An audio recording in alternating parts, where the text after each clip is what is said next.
Just ஒரு 3 ingredients வச்சு ஒரு நல்ல புரோட்டீன் ரிச் ஹெல்த்தியான லட்டு பண்ணலாமா?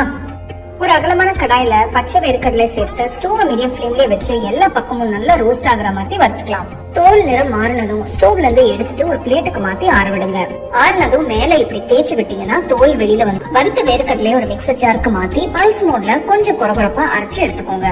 ஒரு தடவை கலந்து விட்டு பொடிச்ச வெல்லம், பொடிச்ச ஏலக்காய் தூள் சேர்த்து கலந்து விட்டு பல்ஸ் மோட்லயே இன்னும் ஒரு தடவை சுத்தி எடுத்துக்கலாம். பாருங்க, கரெக்டான கன்சிஸ்டன்சில அரைப்பட்டிருக்கு.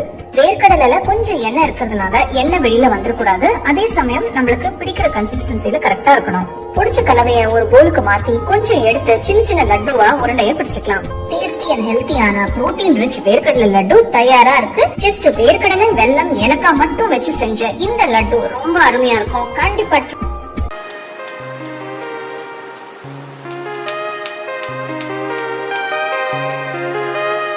பக்கோடால நிறைய வெரைட்டிஸ் இருந்தாலும் இந்த ஆந்திரா ஸ்டைல் கிறிஸ்பியான காரமான முட்டைகோஸ் பக்கோடாவை மிஸ் பண்ணாம செஞ்சு பாருங்க.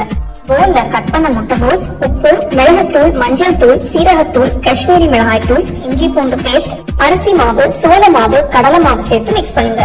கொஞ்சம் கொஞ்சமா தண்ணி ஊத்தி பிசையணும். இந்த மிக்ஸ் கெட்டியா உதிர்த்து போடுற பக்குவத்துக்கு இருக்கணும்.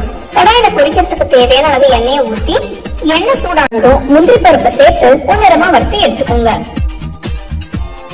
மிக்ஸ் பண்ணி வச்ச முட்டைகோஸ் கலவையை கொஞ்சம் கொஞ்சமா மெதுவா எண்ணெயில போட்டு நல்ல பொன்னிறமா வர வரைக்கும் வறுத்து எடுத்துக்கோங்க. இதே மாதிரி எல்லாத்தையும் பேட்சஸ்ல வறுத்து எடுத்து வச்சுக்கோங்க.